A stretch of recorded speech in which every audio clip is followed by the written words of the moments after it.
तो आज हम पीरियोडिक क्लासिफिकेशन ऑफ एलिमेंट में पीरियोडिक टेबल को डिटेल में स्टडी करने वाले हैं, ठीक है ना। पीरियोडिक टेबल मैंने बनाई हुई है यहाँ पे, ठीक है। तो सबसे पहली बात, how many periods are there, count करते हैं 1 2 3 4 5 6 7। इसका मतलब पीरियड जो है संख्या वो कितनी है, 7। ये पता लग गया हमें, ठीक। इसके बाद अगली चीज, how many groups are there.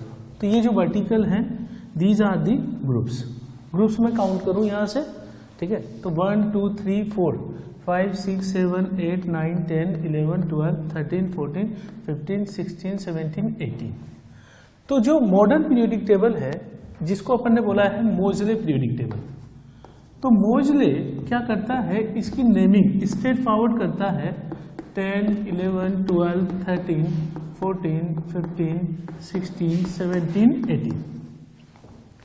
मोजले के पहले वाली जो पीरियोडिक टेबल थी वो थी कौन सी, मेंडलीफ की पीरियोडिक टेबल। तो मेंडलीफ ने क्या किया था कि उसने वहां पे 8 ग्रुप्स ही डिफाइन किए थे। ध्यान रहे, मेंडलीफ 8 ग्रुप्स और मोजले 18 ग्रुप। 18 में बता चुका हूं। अब मेंडलीफ ने जो पुराना था कन्वेंशन, उसमें उसने स्टडी कैसे किया था, फर्स्ट डे सेकेंड डे, उसके बाद आगे चले जाए बोरोन वाले ग्रुप में 13 third day, fourth day, fifth day, sixth day, seventh day and last inert gas को 0, ठीक है। और इधर फिर वापस आए हम थर्ड बी, तीसरे ग्रुप को third B, fourth B, fifth B, sixth B, seventh B, और कंबाइंड ये नेक्स्ट तीनों ग्रुप को 8th बी, फिर फर्स्ट बी और सेकेंड बी। तो ये जो हमारा नोटेशन है ये मेंडलीफ के हिसाब से नोटेशन है, ठीक है। अब हम ये बात करते हैं कि कितने कितने एलिमेंट कौन कौन से पीरियड में होते हैं। तो इधर मैं पहले पीरियड में देखूं अगर, तो 2 एलिमेंट है, फिर 8, फिर 8, फिर 18, ठीक है। उसके बाद फिर अगला जो है यहाँ 18, फिर 32, ठीक है। और उसके बाद जो है अगला वाला इनकम्प्लीट, ठीक है, 2 8। तो ये तो शॉर्ट, वेरी शॉर्ट हो गया, ठीक। ये हो गया शॉर्ट सेकेंड पीरियड, फिर थर्ड पीरियड शॉर्ट, ठीक है, फिर ये लॉन्ग, ठीक है, उसके बाद ये लॉन्ग, और इसके बाद ये वेरी लॉन्ग। तो पीरियड में एलिमेंट की संख्या हमने स्टडी कर ली, ठीक है। चलिए अब इसके बाद हम पीरियोडिक टेबल को इधर से देखना चालू करते हैं। जो पहला वाला ग्रुप है इसमें hydrogen, lithium, sodium, potassium, rubidium, caesium, francium. Hydrogen की पोजीशन अनसर्टेन है पीरियोडिक टेबल में, इसको हम यहां भी रख सकते हैं, ये एक कमी है पीरियोडिक टेबल की। मेंडलीफ और मोजले में दोनों में कमी है कि position of hydrogen is still not certain. इसको हम यहां भी रख सकते हैं और इसको हम हैलोजन के साथ भी रख सकते हैं 17 ग्रुप में। क्यों? क्योंकि इसलिए हाइड्रोजन जो है इनकी तरह +1 दिखा सकता है, ठीक है, और हैलोजन की तरह -1 स्टेट शो कर सकता है। हाइड्रोजन की खासियत क्या है, H+ भी संभव है, H- भी संभव है, और हाइड्रोजन खुद में नॉन मेटल है। तो मेटल से डिफरेंस, ये सारे मेटल हैं और ये एक्चुअली यहाँ पे क्या है, नॉन मेटल। तो हम इसको, ये कंफ्यूजन है कि इसको यहां रखें या वहां रखें। यहां इसलिए रखना पड़ रहा है क्योंकि इसका कन्फिगरेशन 1s1 है, इसका 2s1 है, 3s1, उसके बाद 4s1, 5s1, 6s1, 7s1। तो इस हिसाब से हम आगे बढ़ते हैं। तो जो आगे का नंबर है ये इसका पीरियड रिप्रेजेंट कर रहा है, second, third, fourth, fifth, sixth, seventh. तो पहले में अगर मैं स्टडी करूं तो पहले में हाइड्रोजन जो है वो नॉन मेटल है, और बाकी जो lithium, sodium, potassium, rubidium, caesium और फ्रेंशियम है, ये हम कहते हैं अल्कली मेटल्स। इसमें फ्रेंशियम जो होता है that is radio active.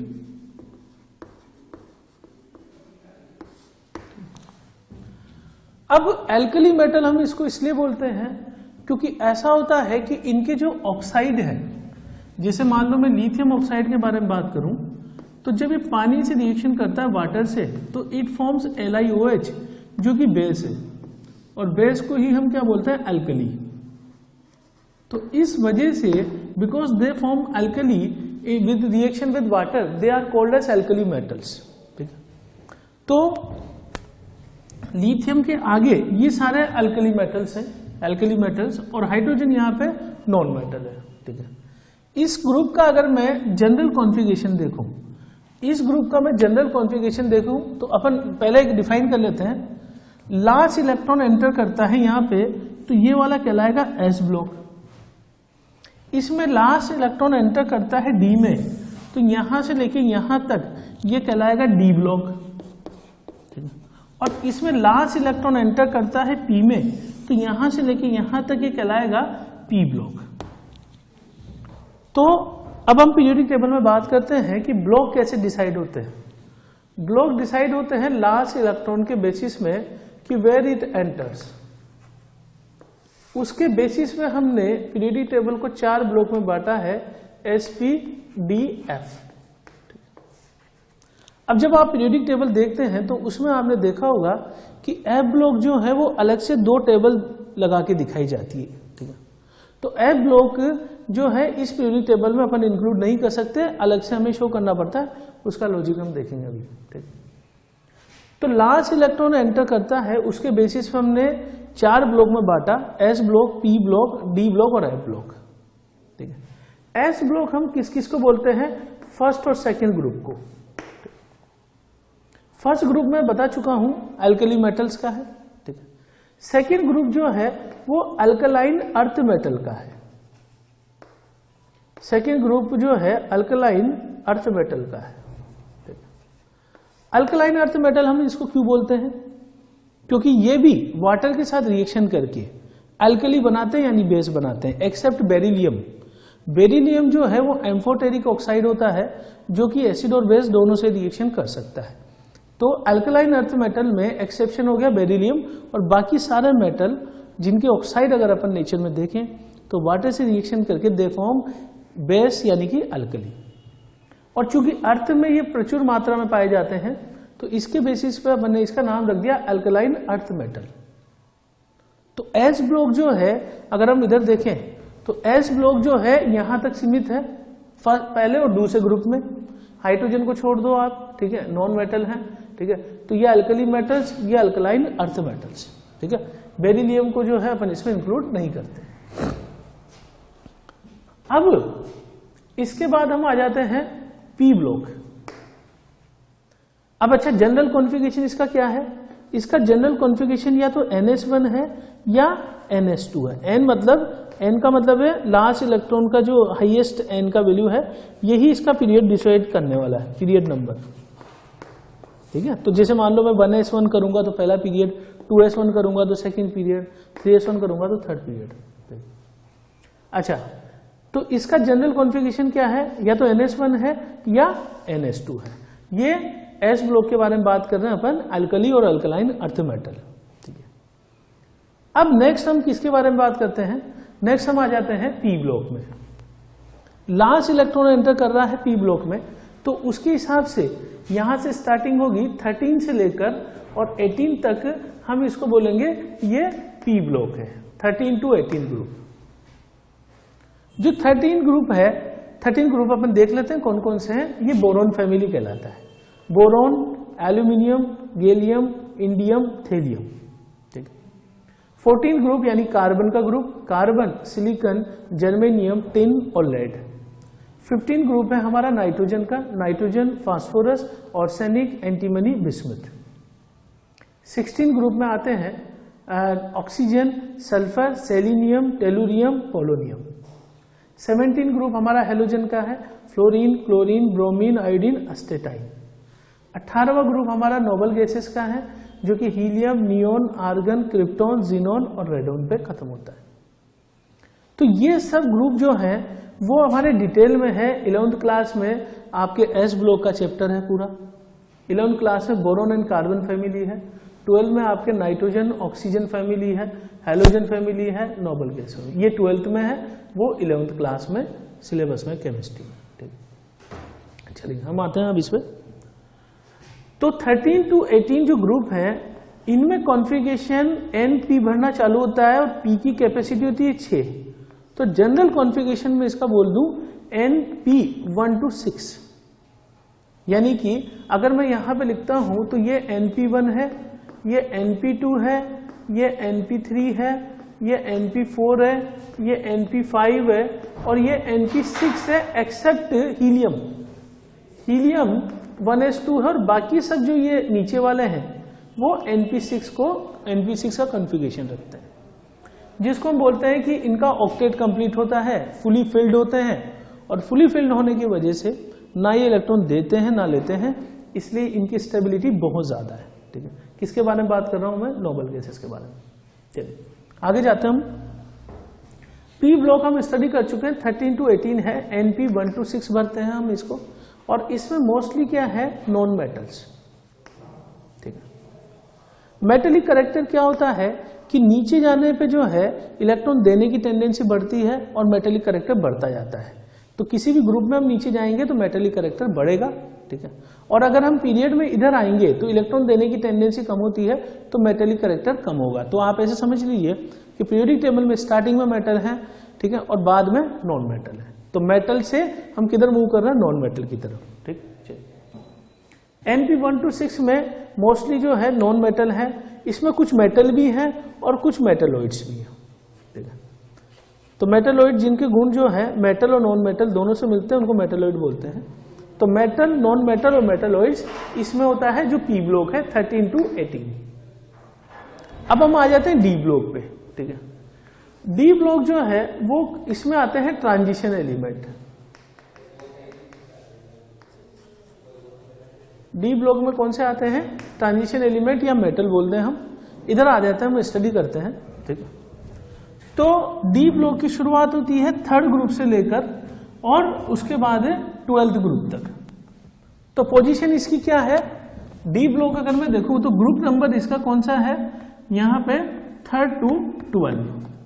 Group number कौन सा है? ये जनरल कॉन्फ़िगरेशन इसका 3 to 12 जो है इसका ट्रांजिशन डी ब्लॉक का ग्रुप नंबर है। ग्रुप नंबर ये था हमारा मेंडलीव के हिसाब से, ये था मोजले के हिसाब से। हम इधर आ जाते हैं। ठीक है, तो डी ब्लॉक में जब स्टार्टिंग करते हैं हम, तो यहां से हम भरना चालू करते हैं। तो ये लास्ट इलेक्ट्रॉन जो है किस में आता है? N-1 डी में, इसीलिए डी ब्लॉक बोलते हैं। और यहां 1 से लेकर ये भरा जाता है कहां तक? D10 तक, क्योंकि डी जो सबशेल होता है उसमें मैक्सिमम कैपेसिटी 10 इलेक्ट्रॉन की होती है, एस में 2 की होती है और पी में 6 की होती है। तो एस में चूंकि 2 इलेक्ट्रॉन की कैपेसिटी है तो 2 ग्रुप हो गए, डी में 10 इलेक्ट्रॉन की कैपेसिटी है 10 ग्रुप हो गए, और पी में 6 इलेक्ट्रॉन की कैपेसिटी है 6 ग्रुप हो गए। ठीक, राइट।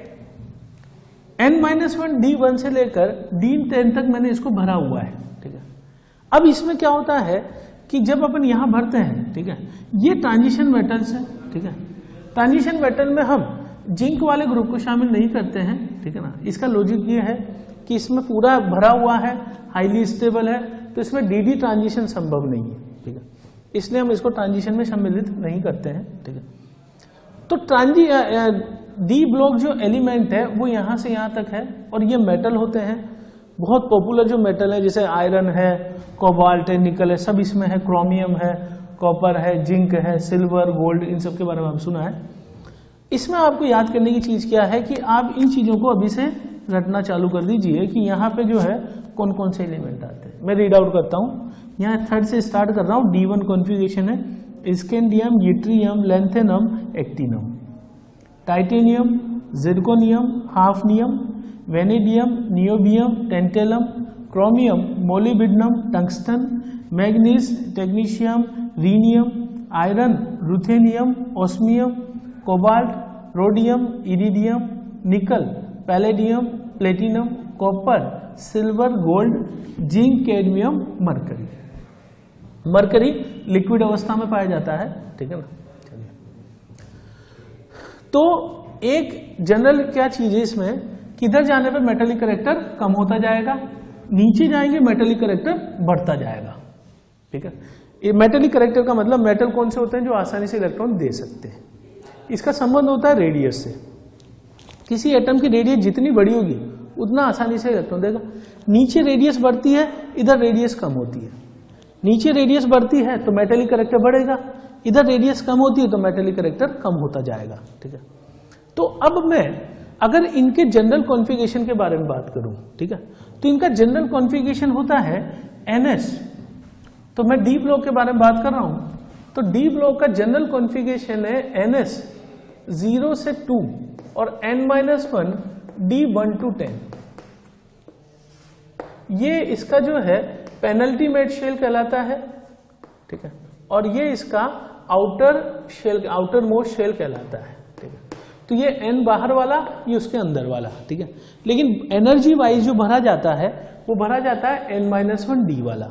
चूंकि लास्ट इलेक्ट्रॉन D में आ रहा है इसलिए हम इसको डी ब्लॉक एलिमेंट का नाम देते हैं। जो कन्फिगरेशन हम बढ़ते हैं अबव प्रिंसिपल लगा के, हुंड्स रूल लगा के, पॉलिश एक्सक्लूजन प्रिंसिपल लगा के, तो यहां से अपन इस चीज को देखते हैं, ठीक है। अब इसके बाद जैसा हमने देखा कि पीरियोडिक टेबल में sp-d हमें दिखाई दे रहा है, ठीक है, लेकिन एफ ब्लॉक जो है इनर ट्रांजिशन एलिमेंट हमें नहीं दिखाई दे रहे हैं, ठीक है। तो ऐसा होता है कि एफ ब्लॉक एलिमेंट की जगह जो है वो यहां से लेकर यहां तक अलग से दिखाई जाती है, जिसको हम अलग से पीरियोडिक टेबल में एक्सपेंडेड फॉर्म में दिखा देते हैं, ठीक है। तो दो टेबल आपको अलग से दिखेगी। तो अब इसमें आप ये देखिए कि लेंथेनम का जो कॉन्फ़िगरेशन है ये 3d1, 4d1, ये 5d1, ठीक है। अब ऐसा होना चाहिए कि 5d1 के बाद अगला इलेक्ट्रॉन किस में एंटर करना चाहिए, 5d2 में एंटर करना चाहिए, ठीक है। लेकिन अब क्या होता है 5d1 के जस्ट बाद एटॉमिक नंबर लेंथेनम का है 57, ठीक है। 57 के जस्ट बाद एक एक्सेप्शन आता है। एक्सेप्शन क्या आता है कि 57 से मैं 58 पहुंचूं तो वहां एक इलेक्ट्रॉन बढ़ जाना चाहिए था डी में, लेकिन वो डी में ना आके 4f ऑर्बिटल में आने लग जाता है। यानी अब मैं किसके बारे में बात कर रहा हूं, अब मैं बात कर रहा हूं एफ ब्लॉक एलिमेंट के बारे में। एस ब्लॉक हम देख चुके हैं ऑलरेडी, पी देख चुके हैं और डी देख चुके हैं। अब हम बात कर रहे हैं एफ ब्लॉक, जिनको हम क्या बोलते हैं, inner transition element. Inner transition element. अब एक्चुअली ये जो है दो सीरीज में है, 4f और 5f में। जो 4f है इसको बोलते हैं लेंथेनाइट सीरीज। 4f कौन सी है, लेंथेनाइट सीरीज, और 5f है एक्टिनाइट सीरीज। देखिए लेंथेनाइट हम इनको क्यों बोलते हैं, क्योंकि राइट आफ्टर लेंथेनम हम इनमें भरना चालू करते हैं। तो लेंथेनम के बाद जो है सीरियम से लेकर ल्यूटेशियम 58 से लेकर 71 तक हम इसमें भरते हैं। अब पॉइंट ये है कि सीरियम से ल्यूटेशियम में 14 एलिमेंट हुए, तो 14 एलिमेंट इसलिए आते हैं क्योंकि एफ सब शेल की कैपेसिटी मैक्सिमम 14 इलेक्ट्रॉन की। तो मैं बता दूं एस में सब शेल में 2, पी में 6, डी में 10 और एफ में मैक्सिमम 14 इलेक्ट्रॉन भरे जा सकते हैं। और ये कौन से फार्मूले से आया कि मैक्सिमम इलेक्ट्रॉन इन सब शेल, इसका एक फार्मूला होता है इज इक्वल टू 2 इंटू 12+1, जो क्वांटम नंबर के बेसिस पे आता है, जो बाद में हम स्टडी करते हैं। तो 4f सीरीज 1 से लेकर 14 तक भरा जाएगा, सीरियम से लेकर ल्यूटेशियम 58 से लेकर 71, और इन सब का जो ग्रुप है, क्योंकि हमने एक ही जगह दिखा दिया तो इनका ग्रुप है थर्ड। तीसरे ग्रुप में 4f आता है सारा का सारा।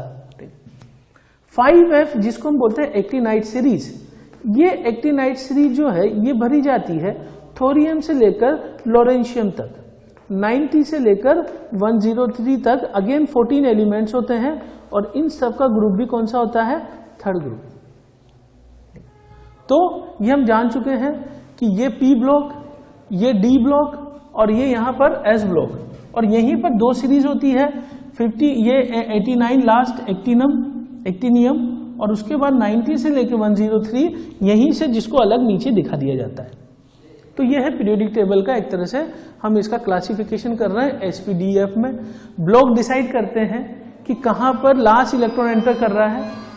ब्लॉक हम कैसे डिसाइड करते हैं कि लास्ट इलेक्ट्रॉन कहां एंटर कर रहा है, और पीरियड कैसे डिसाइड करते हैं कि कॉन्फ़िगरेशन हमने भर लिया, तो कॉन्फ़िगरेशन भरने के बाद एन की जो मैक्सिमम वैल्यू आती है वो उसका पीरियड डिसाइड करने वाली है। तो ये पीरियड नंबर हो गया, और लास्ट इलेक्ट्रॉन ने ब्लॉक डिसाइड किया, जो कि हम देख चुके हैं। अब आपको ये सजेस्ट किया जाता है कि आप ये सब एलिमेंट को ग्रुप वाइज याद कर लें। क्योंकि इसकी बहुत ज्यादा हमें जरूरत पड़ती है। ठीक है, अधिकांश ऐसा होता है कि ये बहुत कम बच्चों को याद होता है, तो ये याद कर लोगे आप, तो इससे अपन को 12 में कोऑर्डिनेशन कंपाउंड में बहुत मदद मिलेगी। कोऑर्डिनेशन कंपाउंड में अगर कोई कॉम्प्लेक्स पैलेडियम का दे दिया, प्लेटिनम का दे दिया, यदि आपको निकल का कॉन्फ़िगरेशन पता है तो आप इजीली ये निकाल सकते हो प्लेटिनम क्या होगा। कॉपर है, सिल्वर, गोल्ड है। कॉपर आपको पता है 3d10 4s1 होता है, तो फिर आप इसमें एक जोड़ते जाओ, 4d10 5s2 हो गया, फिर इसमें 5d10 6 यहां से इधर ये कॉपर, फिर ये सिल्वर, और 5d10 6s2 जो है वो किसका हो गया, गोल्ड का। तो जब तक हमें ये नहीं पता होगा कि ये कौन से ग्रुप में है, तब तक हम ढंग से उसका कॉन्फ़िगरेशन नहीं लिख पाएंगे, और वहां पे 12 में जो चैप्टर है कॉम्प्लेक्स वाला, वहां खास तौर से बच्चों को दिक्कत आती है। ठीक है, दूसरी बात, अगर आपको ये सब याद है तो फिर इससे इलेक्ट्रोनेगेटिविटी का ऑर्डर या कुछ पूछा जाए तो हम आसानी से आंसर दे रहे हैं। तो पहला काम, अगर इनऑर्गेनिक आप सीख रहे हैं तो इनऑर्गेनिक में पहला काम होता है कि आपको पीरियोडिक टेबल बिल्कुल अच्छे तरीके से आनी चाहिए और ब्लॉक वाइज आनी चाहिए। यानी कि इसमें आपको ट्रिक यूज करने की बजाय जो है आप ब्लॉक वाइज याद करें, beryllium, magnesium, calcium, strontium, barium, radium. ये इसका सबसे बढ़िया तरीका है। एक एक ब्लॉक आप अगर रोज 2 ब्लॉक भी याद करेंगे तो 9 दिन के अंदर आपको पीरियोडिक टेबल याद हो जाएगी। कोई आपको दूसरी ट्रिक यूज करने की आवश्यकता नहीं है, और ये आपको हेल्प भी करेगा आगे एग्जाम में, क्योंकि मैंने कई बार अक्सर ये देखा है कि बच्चे जो है 12 पास कर लिए हैं, लेकिन अगर उनसे सिंपल कुछ ब्लॉक्स के मेंबर पूछ लो या डी ब्लॉक में 3 मेंबर पूछ लो आयरन के नीचे वाले, याद नहीं होते। ये एक बहुत बड़ी प्रॉब्लम वाली चीज है कि उससे फिर जो है अपना कॉन्फिडेंस वैसे ही लूज हो जाएगा। तो पीरियोडिक टेबल जितना ज्यादा हो सके वो उतना ग्रुप वाइज आप याद करके रखें। ये इसका क्लासिफिकेशन है। ठीक है, नेक्स्ट लेक्चर में हम इसकी प्रॉपर्टीज के बारे में देखेंगे।